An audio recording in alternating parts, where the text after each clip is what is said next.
नमस्कार, welcome to रूपक्स classes. स्वागत करते हैं आप सभी लोगों को रूपक्स क्लासेस का एक नए वीडियो पे। आज के इस वीडियो पे हम गोल्गी कॉम्प्लेक्स के बारे में जानेंगे।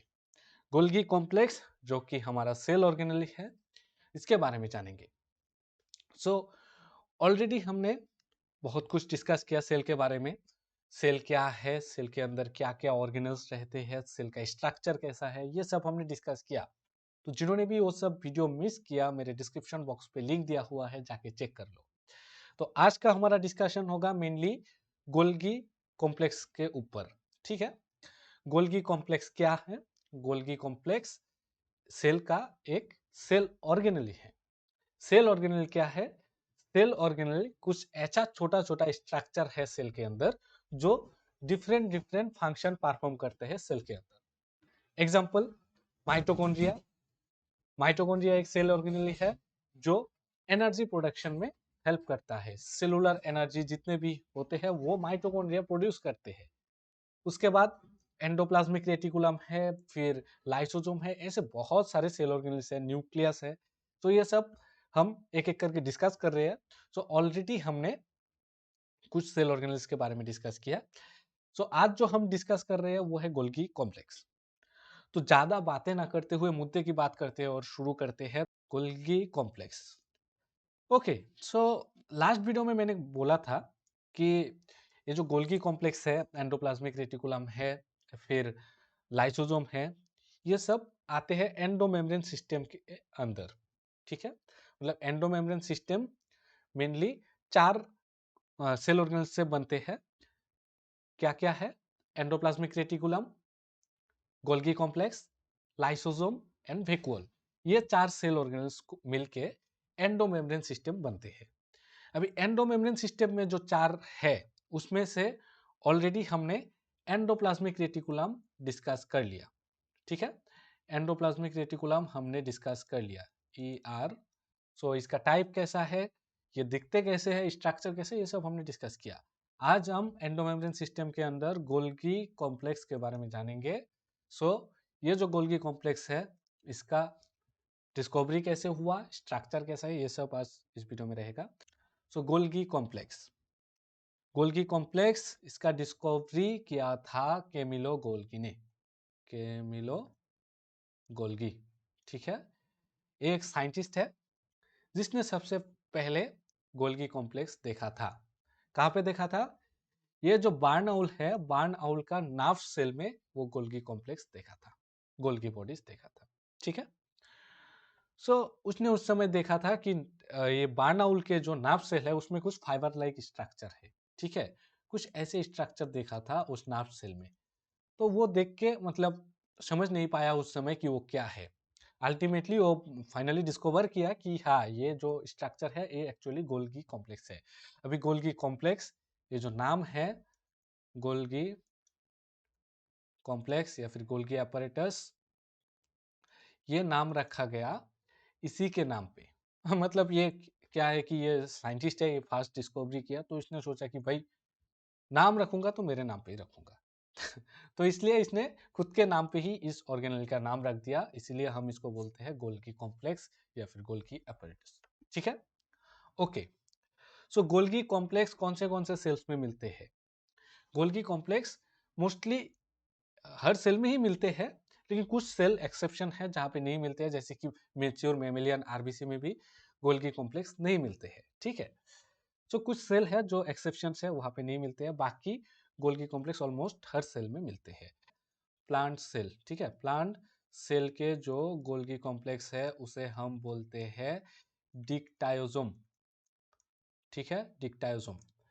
प्लांट सेल के गोल्गी कॉम्प्लेक्स को हम बोलते हैं डिक्टायोसोम। गोल्गी कॉम्प्लेक्स का और एक नाम क्या मिल गया हमें? डिक्टायोसोम।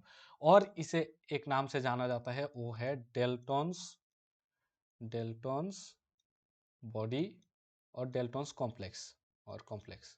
ठीक है, ये कुछ नाम से गोल्गी कॉम्प्लेक्स को जाना जाता है। अभी हम इसके स्ट्रक्चर देखेंगे, ये कहाँ पे होते हैं, कैसे होते हैं। चलो, ये वाला पिक्चर मैंने पहले थोड़ा ड्रॉ कर लिया क्योंकि क्लास के बीच में ड्रॉ करने के लिए समय लगता है, इसलिए मैं ड्रॉ कर दिया। अभी देखो, ये क्या है? ये एक सेल का स्ट्रक्चर है। ठीक है, सेल, इस सेल का ये जो है ये है सेल का प्लाज्मा मेम्ब्रेन। ठीक है, प्लाज्मा मेम्ब्रेन। जो आउटर लेयर है सेल का, जो आउटर मेम्ब्रेन है वो है प्लाज्मा मेम्ब्रेन। उसके बाद ये स्ट्रक्चर जो है ये न्यूक्लियस है, ठीक है। ये जो राउंड देख रहे हो, ये जो गोल, ये है न्यूक्लियस, ठीक है। न्यूक्लियस का ये है एनवेलोप। एनवेलोप मीन्स न्यूक्लियस का जो कवर है, न्यूक्लियस के चारों ओर जो मेम्ब्रेन है वो। सो न्यूक्लियर एनवेलोप होते हैं दो मेम्ब्रेनस, ठीक है। जो न्यूक्लियर होते हैं डबल मेम्ब्रेनस, ठीक है, डबल मेम्ब्रेन से बनते हैं। एक है आउटर मेम्ब्रेन, आउटर मेम्ब्रेन, दूसरा है इनर मेम्ब्रेन, ठीक है। सो ये जो न्यूक्लियर मेम्ब्रेन है, न्यूक्लियर मेम्ब्रेन, सो ये जो न्यूक्लियर एनवेलोप है, न्यूक्लियर एनवेलोप से ही कंटिन्यू होते हैं क्या, एंडोप्लाज्मिक रेटिकुलम, ठीक है। ये है एंडोप्लाज्मिक रेटिकुलम, ठीक है, रेटिक्यूलम। अभी देखो, ये एंडोप्लाज्मिक रेटिकुलम इसी से ही कंटिन्यू हो रहे हैं। एंडोप्लाज्मिक रेटिकुलम के अंदर क्या होते हैं, जनरली प्रोटीन का पैकेजिंग होते हैं, ठीक है। सो एंडोप्लाज्मिक रेटिकुलम में जो राफ टाइप वाला एंडोप्लाज्मिक रेटिकुलम है, राफ एंडोप्लाज्मिक रेटिकुलम, उसमें रहते हैं राइबोसोम्स। राइबोसोम्स बनाते हैं प्रोटीन, और वो प्रोटीन घुस जाते हैं इस एंडोप्लाज्मिक रेटिकुलम के अंदर, ठीक है। जब इसके अंदर घुस जाते हैं तब ये क्या करते हैं, उस प्रोटीन को उसके अंदर पैकेज करते हैं, ठीक है। वो पैकेज बनाते हैं कैसे, ये छोटे छोटे बॉल के फॉर्म में, ठीक है। तो एंडोप्लाज्मिक रेटिकुलम से ऐसे छोटे छोटे बॉल निकलेंगे, ये सब क्या है, वेसिकल, ठीक है, वेसिकल। इसके अंदर क्या है, प्रोटीन बना था कहाँ पे, ये राइबोसोम पे। पकड़ पा रहे हो, ओके। देखना ये एंडोप्लाज्मिक रेटिकुलम, गोल्गी कॉम्प्लेक्स, ये सब मतलब इसका फंक्शन जो है ये रिलेटेड है, ठीक है। Functionally they are related, that's why they are included under endomembrane system, ठीक है। एंडोमेम्ब्रेन सिस्टम के अंदर जो सब सेल यूनिट्स है सब एक दूसरे के साथ फंक्शनली रिलेटेड है, ठीक है, ओके। सो वेसिकल बनते हैं, वेसिकल के अंदर प्रोटीन है, ये प्रोटीन अभी जाते हैं गोल्गी कॉम्प्लेक्स की तरफ, ठीक है। सो ये जो स्ट्रक्चर है, ये वाला स्ट्रक्चर पूरा ये है गोल्गी कॉम्प्लेक्स, ठीक है। मैं थोड़ा पहले से स्टार्ट किया ताकि समझने में आसान हो। तो ये गोल्गी कॉम्प्लेक्स है पूरा, ठीक है।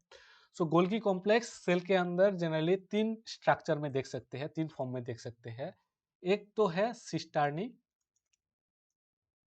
ठीक है, दूसरा है वेसिकल, तीसरा है वेक्यूल, ठीक है। सो तीन फॉर्म में देख सकते हैं। पहला मैंने सिस्टर्नी लिखा, सिस्टर्नी क्या है, सिस्टर्नी कुछ डिस्क जैसा स्ट्रक्चर है, मतलब प्लेट जैसा स्ट्रक्चर है जो पैरेलली अरेंज होते हैं, ठीक है। सो यहाँ पे ये तीन जो मैंने ड्रॉ किया, ये है सिस्टर्नी स्ट्रक्चर, एक गोल्गी कॉम्प्लेक्स का एक स्ट्रक्चर है या फिर एक फॉर्म है बोल सकते हो, ठीक है। फिर ये जो छोटे छोटे देख रहे हो, छोटे छोटे लड्डू, ये सब है वेसिकल, ठीक है। ये सिस्टर्नी लिख लेते हैं पहले, सिस्टर्नी, ये है वेसिकल। और ये क्या है, ये बड़ा बड़ा लड्डू जो है ये है वेक्यूल। सो ये तीन फॉर्म में जनरली रहते हैं। अभी क्या है देखो, ये जो एंडोप्लाज्मिक रेटिकुलम से ये छोटे लड्डू निकले, वेसिकल निकले, वो आते हैं गोल्गी कॉम्प्लेक्स के तरफ, ठीक है। गोल्गी कॉम्प्लेक्स के दो फेस होते हैं।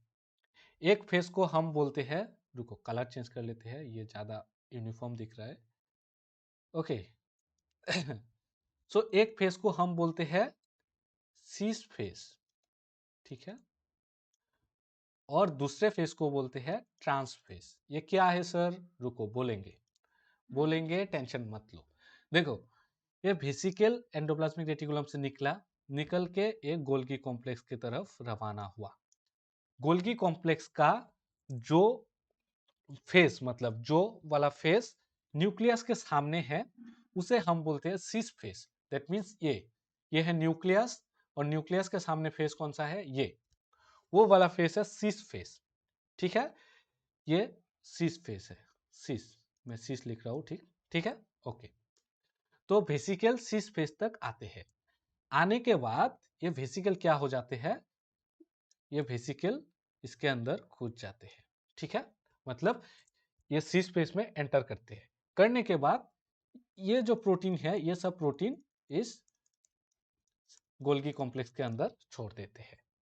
ठीक है, मतलब यहां से एंडोप्लाज्मिक रेटिकुलम से ये प्रोटीन लेके गोल्गी कॉम्प्लेक्स तक आ गया, और कौन से फेज से वो प्रोटीन घुसा? सिस फेज से। ठीक है, ओके। अभी क्या होगा, ये जो प्रोटीन इसके अंदर घुसा, ये इस गोल्गी कॉम्प्लेक्स के अंदर मूव भी करेगा, और साथ में क्या होगा, उस प्रोटीन का मॉडिफिकेशन होगा। ठीक है, रीमॉडलिंग होगा। सो मॉडिफिकेशन होगा, मॉडिफिकेशन होने के बाद वो प्रोटीन निकल जाएगा गोल्गी कॉम्प्लेक्स से।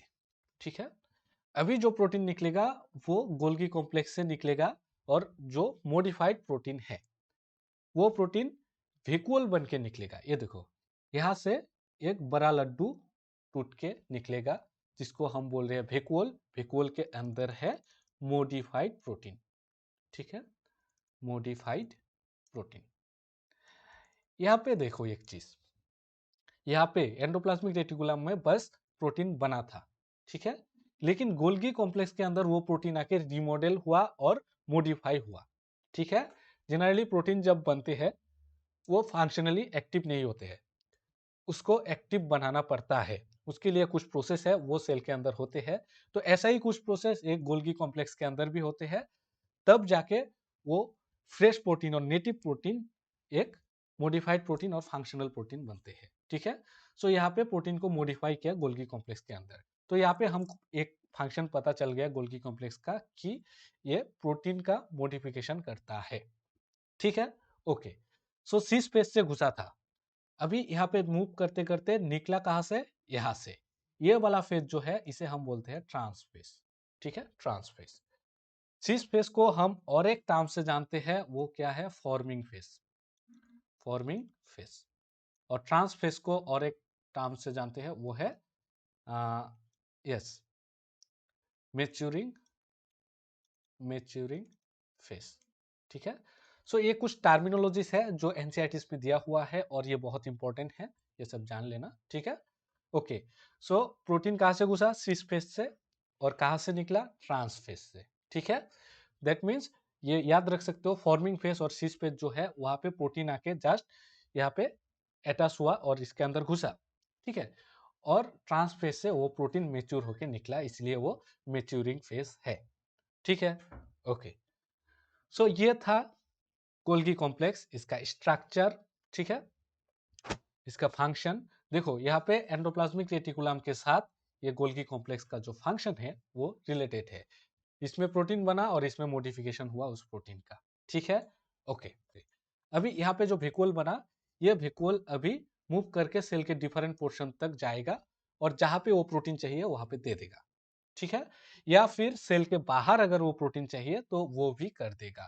तो ये वेक्यूल जाएगा, ये सेल के साथ ऐसे अटैच होगा, सेल मेम्ब्रेन के साथ, और फिर इस प्रोटीन को ऐसे बाहर निकाल देगा। ठीक है, तो ये और एक फंक्शन है गोल्गी कॉम्प्लेक्स का, कि प्रोटीन को एक जगह से दूसरे जगह में भेजना। ठीक है, ओके। फिर और एक काम क्या है? और एक काम है इस प्रोटीन को स्टोर करके रखना। अभी वेक्यूल बना, वेक्यूल बन के उस वेक्यूल के अंदर ही वो प्रोटीन रह सकता है कुछ समय के लिए। अगर कहीं पे जरूरत नहीं है तो वहां पे स्टोर होकर रह सकता है। तो गोल्गी कॉम्प्लेक्स का और एक फंक्शन क्या है? स्टोरेज। ठीक है, स्टोरेज ऑफ प्रोटीन। और एक फंक्शन क्या है? गोल्गी कॉम्प्लेक्स के अंदर ग्लाइकोप्रोटीन और ग्लाइकोलिपिड्स बनते हैं। तो फंक्शन में हमने क्या क्या देखा?